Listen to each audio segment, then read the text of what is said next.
नहीं हुई, उन्होंने सही रिपोर्ट दी, लेकिन डोनाल्ड ट्रंप साहब को प्रेसिडेंट थे, उनकी जो है पॉलिटिकल विल के खिलाफ ये रिपोर्ट आई और इसलिए उन्होंने इन लोगों को जो है वो फायर किया, और वो उन लोगों को फायर कर देते हैं जो कि उनकी बात नहीं मानते। अगली बात बताऊंगा। ओके, अगली इंपॉर्टेंट चीज ये कि एक और है vice admiral Nancy Lacore. Vice admiral Nancy Lacore हैं, इनको भी फायर कर दिया है पीट हेगसेट ने, जो सेक्रेटरी ऑफ डिफेंस हैं अमेरिका के। तो बहुत सारे लोगों को अमेरिका फायर कर रहा है, उनको निकाल रहा है। उसकी बड़ी वजह यह है, वो निकालना इसलिए चाह रहा है ताकि आने वाले टाइम पे अमेरिका की जो गवर्नमेंट है, जो रिपब्लिकन्स की गवर्नमेंट है, उनकी सारी बातें मानी जाए। उनको एक तरह से लॉयलिस्ट चाहिए। देखिए, जो डोनाल्ड ट्रंप साहब की मूवमेंट है ना, मेगा मूवमेंट, वो डेमोक्रेटिक वैल्यूज पे उस तरह यकीन नहीं करती। वो बिलीव करती है कि उसकी बात मानी जाए, उनके सारे ख्यालात का जो है उनको माना जाए। इमिग्रेशन के वो लोग खिलाफ हैं, फिर जो और बहुत सारे मामला हैं उसमें बहुत ज़्यादा एक्सट्रीम वे पे चले जाते हैं। एक राइट विंग एक मेंटेलिटी आ चुकी है अमेरिका में। बिकॉज ऑफ दैट ये सारे मामला जब हम ज्वाइन करते हैं तो डोनाल्ड ट्रंप साहब को हिम्मत मिलती है, हौसला मिलता है, और वो इस तरह के काम करते हैं। इवन अपने मिलिट्री लीडर्स को भी वो नहीं छोड़ते, उनको भी वो फारिग कर देते हैं। अब अगली आपको बात बताऊंगा। अच्छा, ये फर्स्ट टाइम डोनाल्ड ट्रंप साहब की एडमिनिस्ट्रेशन ने कुछ मिलिट्री ऑफिशियल्स को फारिग नहीं किया। इससे पहले भी बहुत सारे मिलिट्री ऑफिशियल्स को डोनाल्ड ट्रंप साहब ने फारिग किया, वो मैं आपको बताता हूं। Since beginning this second term in January 2025, Trump has overseen a purge of top military officials, including the chairman of Joint Chief of Staff, General Charles C.Q. Brown, who he fired without explanation in the February। तो फरवरी 2025 में इस साल के फरवरी में तकरीबन 6-7 महीने पहले Donald Trump साहब ने एक और बड़े जॉइंट चीफ ऑफ स्टाफ जो थे, जिनका नाम जनरल चार्ल्स C.Q. ब्राउन था, उनको भी फारिग कर दिया था, उनको भी फायर कर दिया था। तो डोनाल्ड ट्रंप साहब की एडमिनिस्ट्रेशन उन सब लोगों को फारिग कर देती जो कि उनकी बात नहीं मानते या उनकी बात से कॉन्ट्रडिक्ट करते हैं या कोई ऐसी पॉलिसी चलते हैं जो कि डोनाल्ड ट्रंप साहब के इंटरेस्ट में नहीं है। बिकॉज वो चाहते हैं कि उनकी बात मानी जाए और एक ऐसी लेगेसी वो छोड़ कर जाएं जिसकी वजह से डोनाल्ड ट्रंप साहब का नाम हमेशा याद रहे और उनकी बातों को माना जाए। क्योंकि याद रखिएगा, ये लास्ट टर्म है डोनाल्ड ट्रंप साहब की। 2028 के नवंबर में अगले इलेक्शंस होंगे। मैं फिर कहता हूं 2028 के नवंबर में फिर इलेक्शंस होंगे, तकरीबन आज से 3.5 साल बाद। तो उस टाइम जो मामलात होंगे वो बड़े डिफरेंट होंगे। बट अभी से जो है वो रिपब्लिकन तैयारी कर रहे हैं। जेडी वेंस हो गए, मार्को रूबियो हो गए, पीट हेगसेट हो गए, इवन डोनाल्ड ट्रंप साहब की अपनी जो बेटी है इवांका ट्रंप और उनके जो बेटे हैं डोनाल्ड ट्रंप जूनियर, वो भी हो सकता है इलेक्शंस लड़ें। बिकॉज डोनाल्ड ट्रंप चाहते हैं कि उनकी लेगेसी उनके खानदान में ही रहे। तो ये सारी चीजें जो है ये साथ चल रही हैं। एनीवेज, अब क्रिटिक्स क्या कहते हैं इस मामले में? क्रिटिक्स ये कहते हैं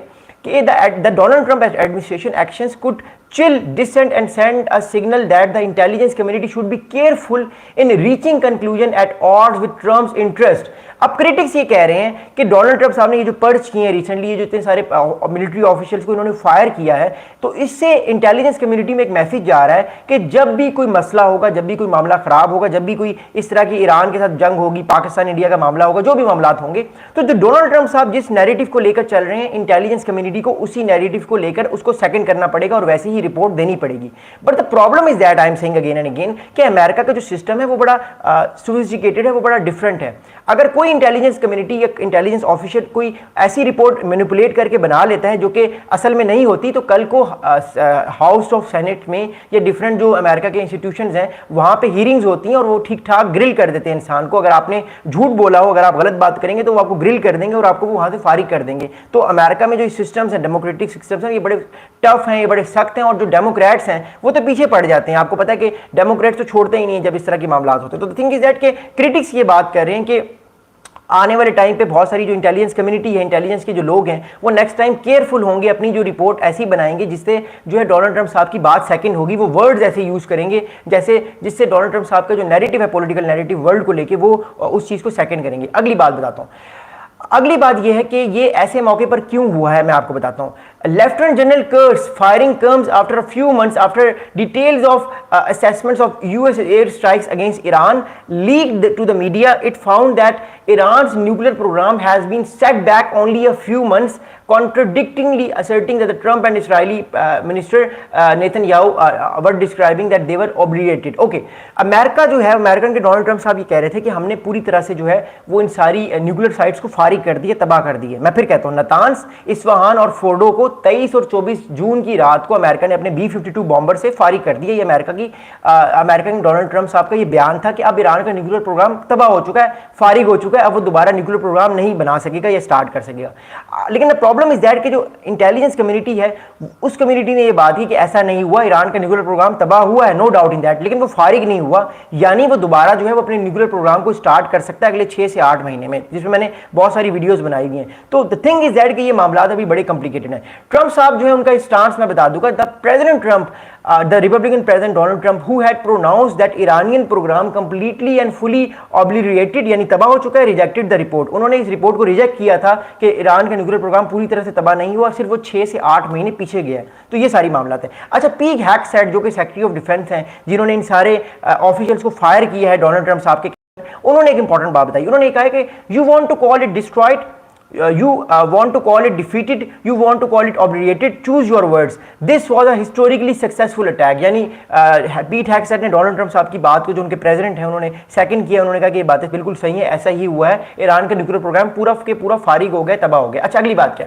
अब ये एग्रेसिव फायरिंग इतनी क्यों हो रही है? देखिए, अमेरिकन प्रेसिडेंट डोनाल्ड ट्रंप साहब की एक माइंड सेट है, वो चाहते हैं कि उनके मिलिट्री ऑफिशियल्स, उनके टॉप जनरल्स, उनके जजेस या जो भी ऑफिशियल्स डोनाल्ड ट्रंप साहब के अंडर उनकी कमांड में काम करते हैं, वो हमेशा उनके साथ लॉयल हों।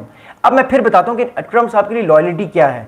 ट्रंप साहब के लिए लॉयल्टी ये है कि कोई भी अगर वो बात करते हैं तो अगला इंसान, अगला जो ऑफिशियल है, वो उनकी बात सुन के खामोश हो जाए, उनकी बात को माने, चाहे वो सही हो या गलत हो। ट्रंप साहब की लॉयल्टी ये है। ट्रंप साहब की लॉयल्टी क्या है? वो ये चाहते हैं कि जो बात भी वो पॉलिटिकली करें, वो सारे इदारे उनकी बात मान के उसी चीज़ को वैसे लेकर चलें। ट्रंप साहब लॉयल्टी को ये समझते हैं। अब लॉयल्टी को आप किस लेवल पर भी समझें तो ट्रंप साहब की लॉयल्टी ये है। मैंने आपको ऑलरेडी एक बात बताई है, डोनाल्ड ट्रंप साहब के एक बहुत अच्छी मूवी आई थी द अप्रेंटाइज 2024 में, वो डोनाल्ड ट्रंप साहब की पर्सनैलिटी को डिस्क्राइब करती है, वो उनकी बायोग्राफी है। वो आप जरूर जो है वो मूवी देखिएगा, द अप्रेंटाइज 2024 में वो आई थी, बहुत अच्छी मूवी थी। उसमें डिस्क्राइब किया गया कि डोनाल्ड ट्रंप साहब की जो पर्सनैलिटी है वो असल में कैसी है। खैर एनीवेज, अब ये सारे जो मसले की जो इंप्लीकेशन है वो मैं आपको बताता हूँ। देखिए, अमेरिका में जो सिविल मिलिट्री रिलेशनशिप है उनमें कहीं ना कहीं कशीदगी आएगी। इंटेलिजेंस कम्युनिटी, पेंटागन इस चीज़ को देखेगा कि डोनाल्ड ट्रंप साहब जो है वो हमारे लोगों को फारिग कर रहे हैं। अब जब भी हम कोई ना कोई भी रिपोर्ट बनाएं किसी भी हवाले से, मिसाल के तौर पे अगर वो असेसमेंट बनाएं ईरान के बारे में,